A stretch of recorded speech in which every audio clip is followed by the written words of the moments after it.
से आ रही खबर का रुख कर लेते हैं, जहां पर महाराष्ट्र के नागपुर में सिरफिरे का आतंक सामने आया है। छेड़खानी की वजह से महिलाओं में खौफ है। नागपुर में डर की वजह से महिलाओं का घर से निकलना दूभर हो गया है। घर में घुसकर महिलाओं के कपड़े फाड़ने वाला पकड़ा गया है। पुलिस के हत्थे चढ़ गया है ये सिरफिरा। लोगों ने राहत की सांस ली। ग्रामीणों ने पिटाई करके पुलिस को सौंप दिया। 10 से 15 दिन तक नागपुर के इस गांव में दहशत थी। ये घर में घुसकर महिलाओं के कपड़े फाड़ देता था। डर की वजह से महिलाओं का घर से निकलना दूभर हो गया था। घर में घुसकर महिलाओं के वस्त्र फाड़ देता था। पुलिस के हत्थे चढ़ गया सिरफिरा। ग्रामीणों ने पिटाई कर पुलिस को सौंपा। 10-15 दिन से गांव में दहशत फैला रखी थी इस शख्स ने। छेड़खानी की वजह से महिलाओं में खौफ।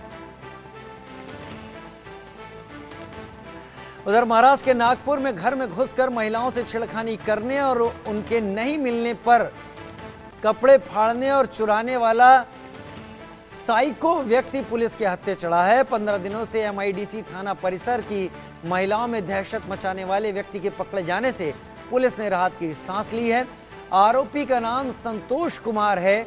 हफ्ते भर में ही 32 महिलाओं ने थाने पहुंचकर इस तरह की शिकायत दर्ज कराई।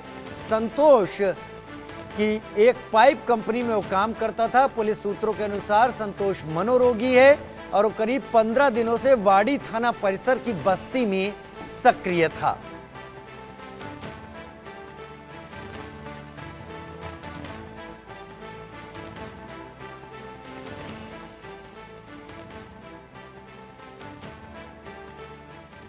और फिर जो 3-4 लेडी थी जिनके घर में घुस के उसने रात में घर में जाके कपड़े फाड़े थे, वैसे 3-4 लेडीज़ हमने वो आदमी की उनसे पहचान करवाई और फिर पहचान उन्होंने वही आदमी है करके ऐसा हमें पुख्ता सबूत उसके खिलाफ मिले और वो जानकारी के आधार पे हमने फिर सुलोचना मेश्राम उनकी तकरार ली और उनके तकरार पर से आरोपी पे गुनाह दाखिल किया, उसको अरेस्ट किया, उसको कोर्ट पे प्रोड्यूस किया। क्या ये घर में घुसता था, चोरी करता था या छेड़खानी करता था, या इसका मकसद क्या रहता था घर में घुसने का? उसका घर में वो रात में घुस के बस सिर्फ कपड़े फाड़ता था और निकल जाता था। इस तरह के उसके अलग अलग इंटेंशंस होंगे, बट उसने चोरी वगैरह नहीं की, बट कपड़े फाड़ता था वो। क्या ये घटना से कि पूरे परिसर में एक दहशत का वातावरण निर्माण हो गया था?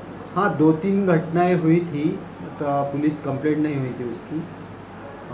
तो परिसर में जो महिलाएं थी वो थोड़ा डर के थी कि कौन है ये आदमी, को क्यों कपड़े फाड़ता, क्योंकि किसी को दिखता नहीं था वो, तब तक किसी ने देखा नहीं था उसको।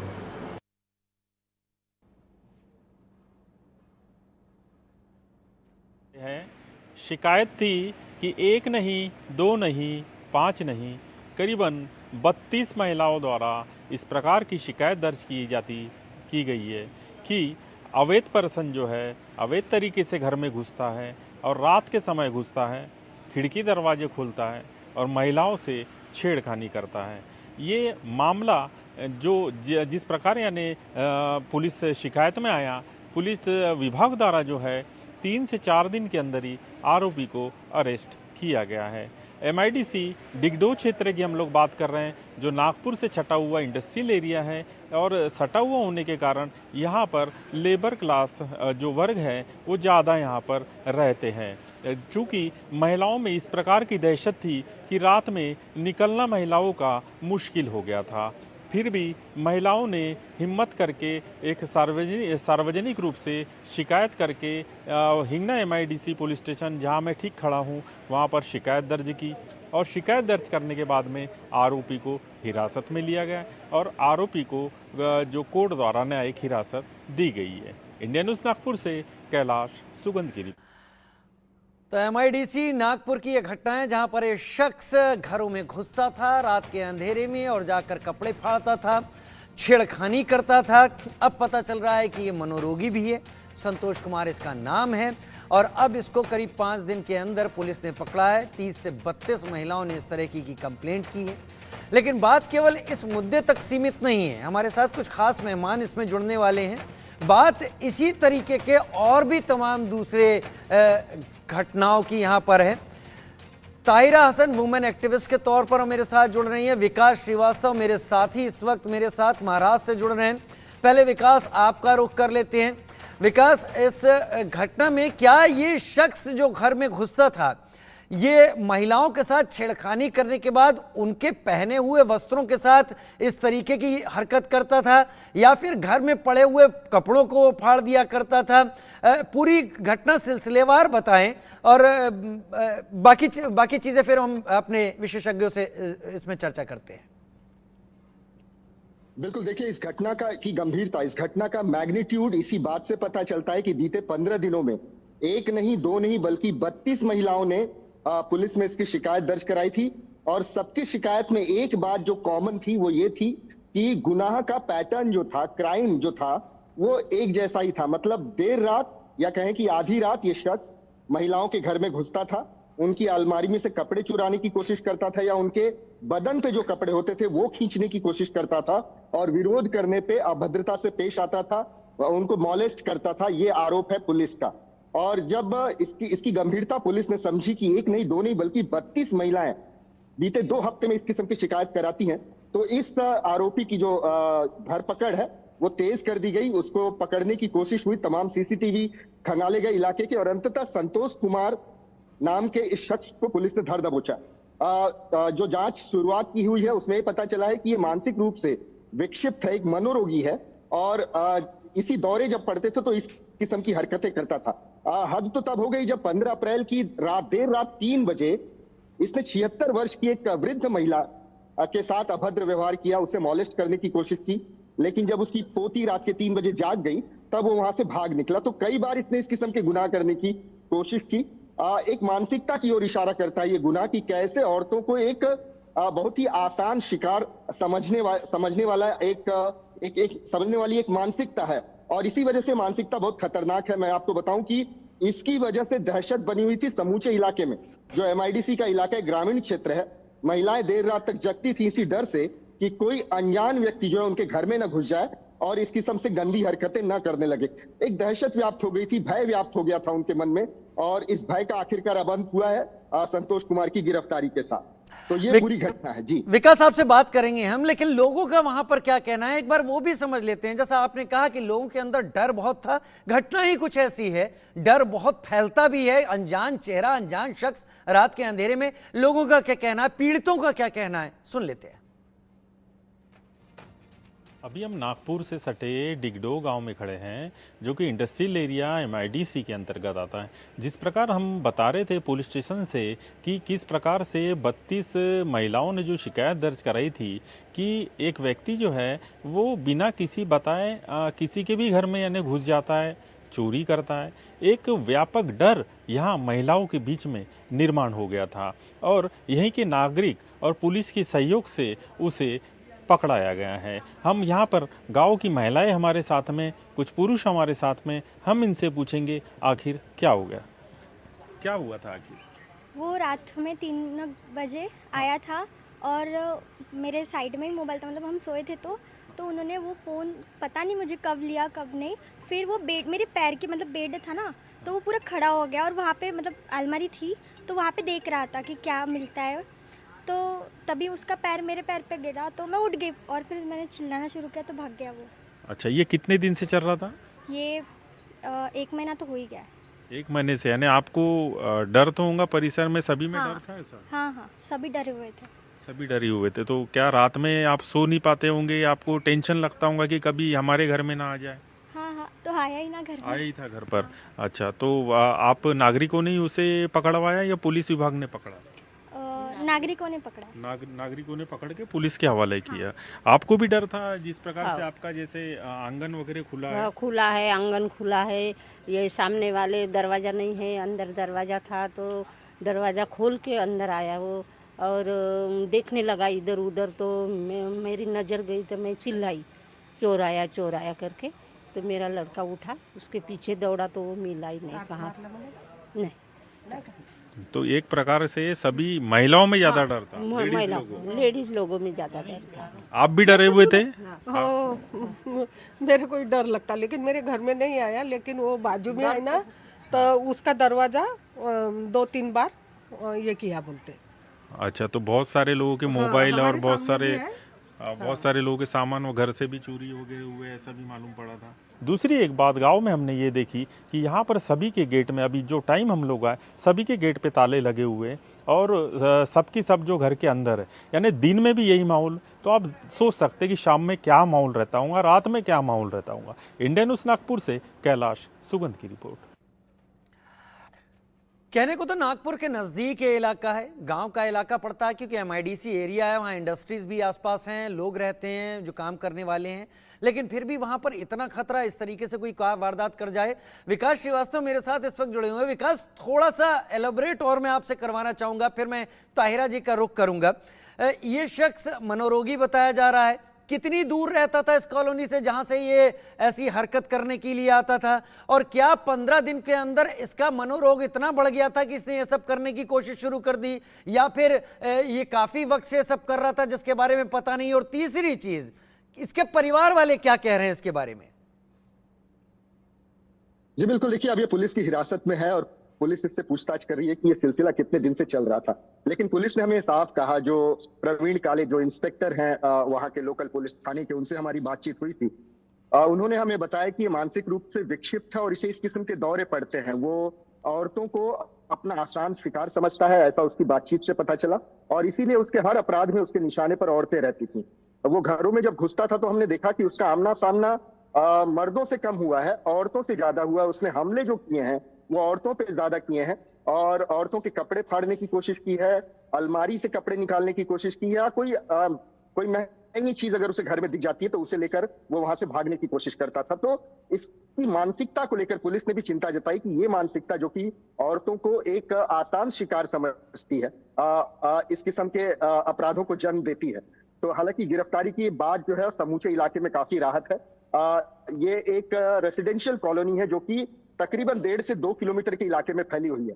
जो आरोपी है इस मामले में संतोष कुमार, उसका घर जो है 2 से 2.5 किलोमीटर दूर बताया जाता है, और वो भी मजदूर है, एक पाइप बनाने वाली कंपनी में काम करता है। और पुलिस ये मान रही है कि जिस घर को वो टारगेट करता था उस घर की रेकी वो पहले ही कर चुका होता था। उसे पता होता था कि उस घर में कितनी महिलाएं हैं, कितने पुरुष हैं, और कौन सा समय सही होगा उस घर में घुसने का। क्योंकि जो टाइम ऑफ क्राइम है उसका, वो रात के 1 बजे से 3 बजे के बीच का है ज्यादातर क्राइम।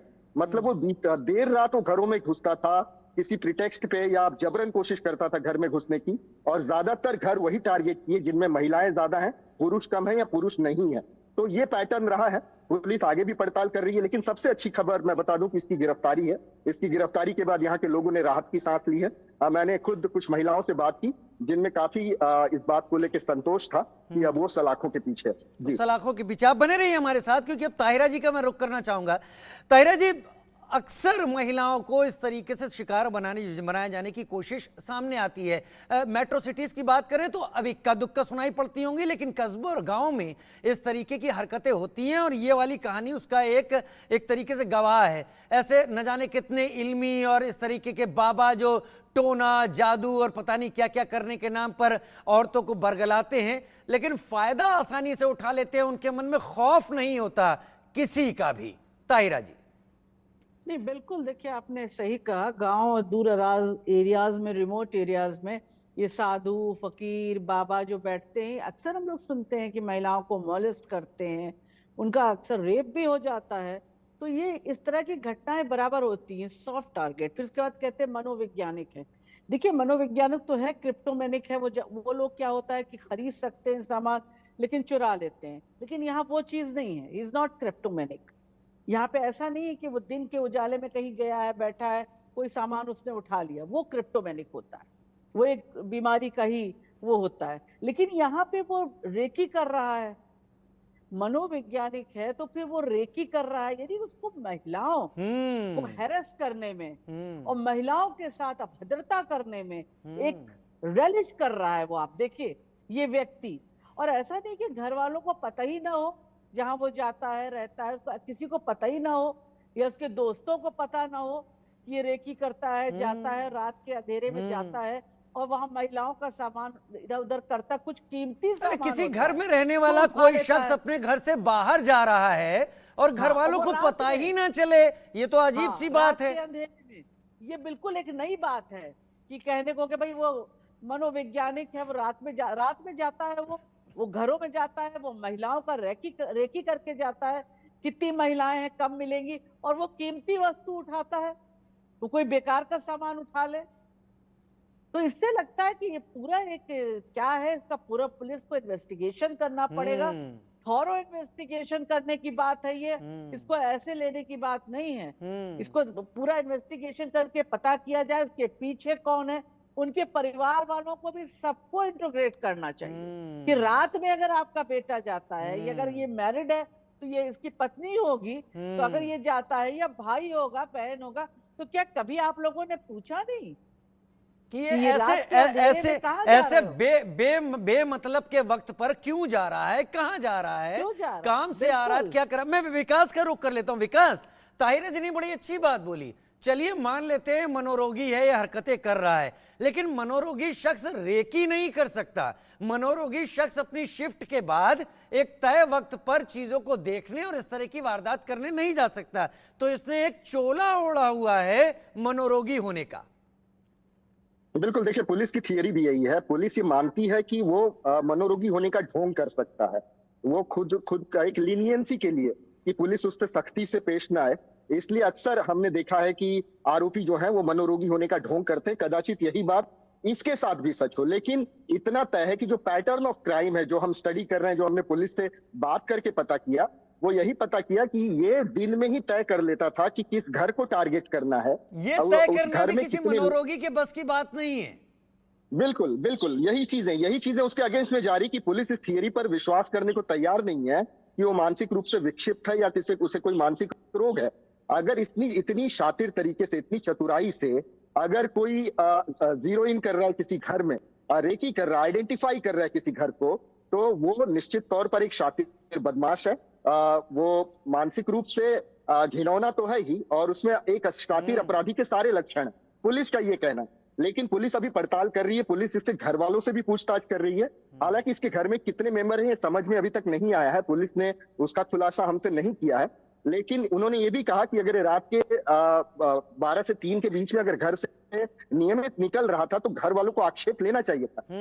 घर वालों ने भी आक्षेप नहीं किया, मतलब घर वाले भी इससे उकता चुके थे। ऐसी बात सामने आती है कि घर वाले भी इसको रोकने में असमर्थ थे, और इसी मजबूरी का फायदा उठाकर वो मोहल्लों में, कॉलोनीज में निकलता था और इस किस्म से अपने अपराध को अंजाम देता था। ताहिरा जी देखिए, चलिए एक बात तो मैं इसकी यहाँ पर इसके मनोरोगी होने की बात और इन घटनाओं की मैं खुद भी, जैसा विकास बता रहे थे, अलग कर सकता हूं कि ये इसके फैमिली में भी महिलाएं होंगी।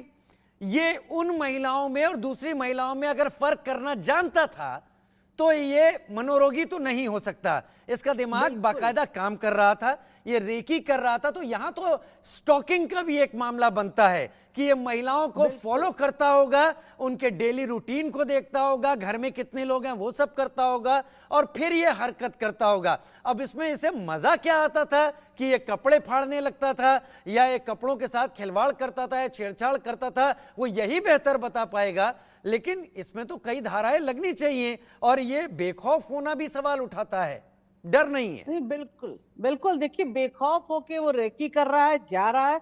32 महिलाओं ने कंप्लेंट की पुलिस स्टेशन पे।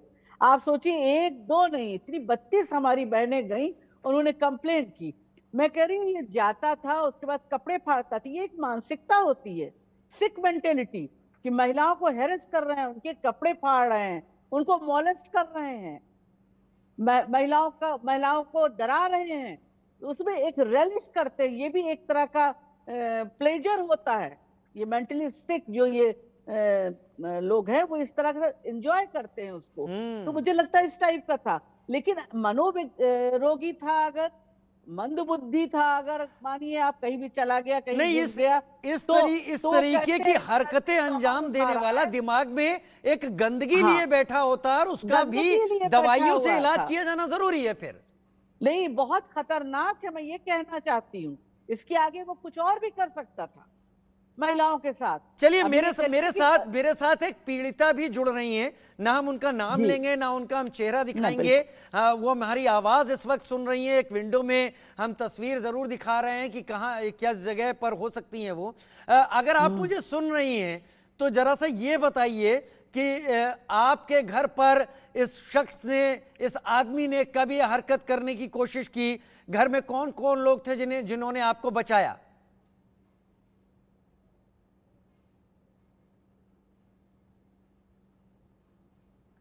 आप लोग अगर सुन रही हैं तो बताइए, आपके घर पर कब इस आदमी ने यह हरकत करने की कोशिश की थी?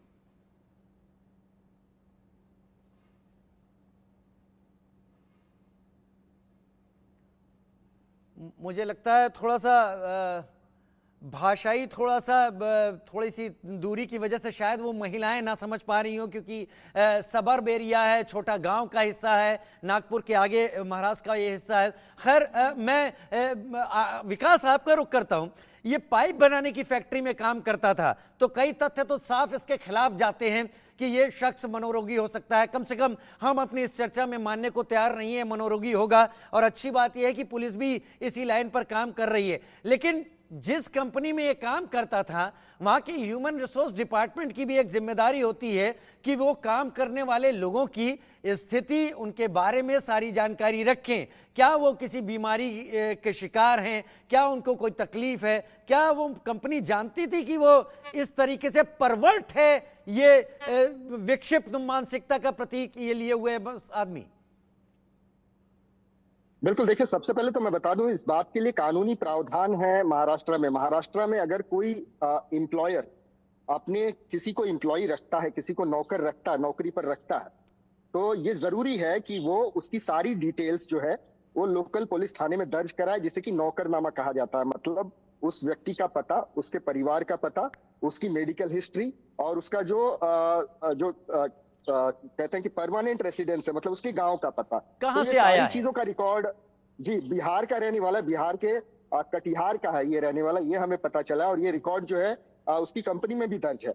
लेकिन उसकी मेडिकल हिस्ट्री के बारे में शायद कंपनी से छुपाया गया है, इसी वजह से कंपनी का कोई स्टेटमेंट अभी तक नहीं आया। अगर मेडिकल हिस्ट्री है तो, और मेडिकल हिस्ट्री है ही नहीं, ये स्वभाव से अगर अपराधी है तो स्वाभाविक है कि जो कंपनी है वो इस जिम्मेदारी से पलड़ा झाड़ लेगी, क्योंकि कोई एम्प्लॉय अपने कैंपस के बाहर जाके किसी अपराध को अंजाम देता है तो उसकी जवाबदेही कंपनी की नहीं बनती, और इसीलिए उस पाइप बनाने वाली कंपनी का वर्जन हमें नहीं मिल पाया है, उन्होंने अभी तक हमसे बात नहीं की है। लेकिन इतना जरूर है कि इसके सारे डिटेल्स जो हैं वो नियम के मुताबिक लोकल पुलिस थाने में विकास एक बार कोशिश कर लेते हैं। पीड़िता एक बार फिर से उनको जोड़ा गया है हमसे, मैं उनसे बात कर लेता हूं।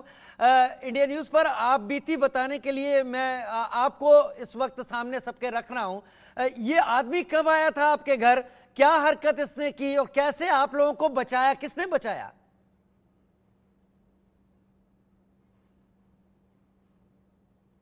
बताइए अगर आप लोग सुन पा रही हैं मुझे तो।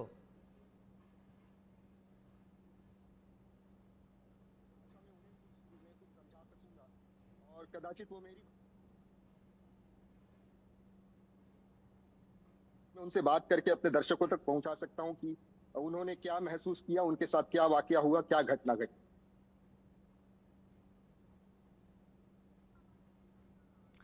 हम कोशिश करेंगे, अभी आवाज नहीं पहुंच पा रही है, लेकिन मैं ताहिरा जी का रुख करूंगा। ताहिरा जी, ये तो गांव की ये महिलाएं हैं, इनकी इतनी हिम्मत के लिए भी इन्हें सलाम कि ये लोग आगे निकली, पहुंची, जहां पर कई बार दबाव पड़ता है, खासतौर पर औरत पर एक दबाव डाल दिया जाता है।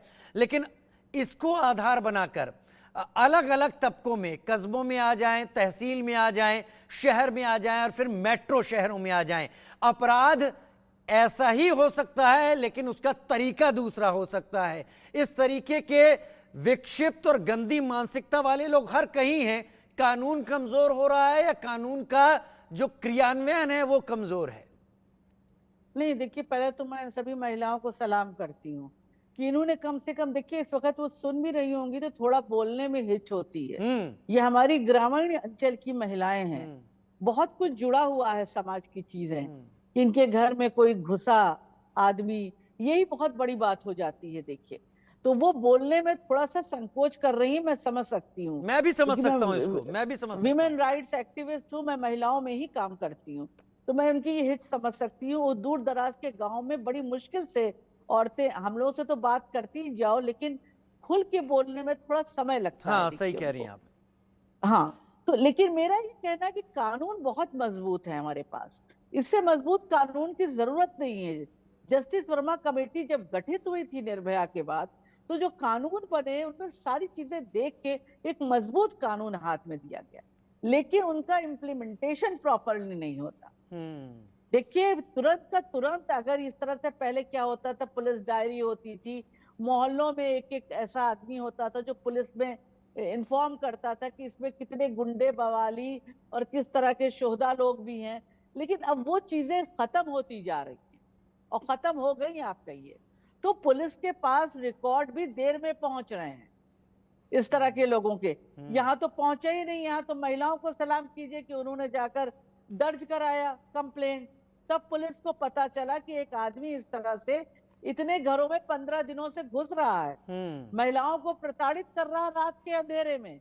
बताइए, घर के अंदर घुसना बहुत बड़ी बात है। एक नहीं 32 घरों में, एक नहीं 32 घरों में, 32 घरों में वो आदमी। और हो सकता है ये भी ताहिरा जी कि घर और ज्यादा हो, शायद कुछ बोल ही ना पाए हो अब तक।